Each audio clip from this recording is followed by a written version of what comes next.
یو انسان چې په دنیا کې بل ته مال ورکوي څومره احسان پرې کوي، څومره ځان پرې لوی ګڼي، او هغه څوک چې یو نعمت یا مال یا یو بل څه ترلاسه کوي له بل انسان څومره ځان احسانمن بولي، او نسل نسل دا ذهن کې ساتي چې یوه ورځ به راته د دغې نیکۍ پیغور کېږي. خو پوهېږئ د الله تعالی ورکړه بیا عجیبه ده.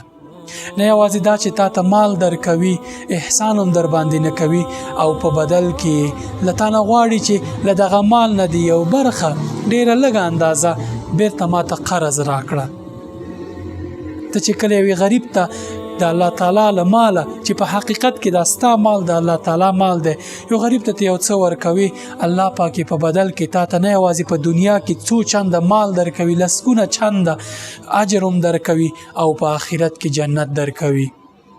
واقرضوا الله قرضا حسنا وما تقدموا لانفسكم من خير تجدوه.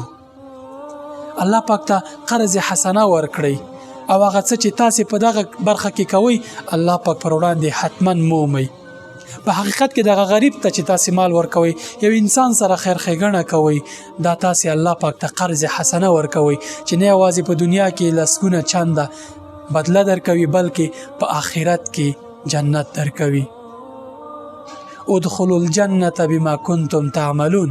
ننوځئ دغه جنت ته په هغه څه چې تاسو کول. السلام علیکم.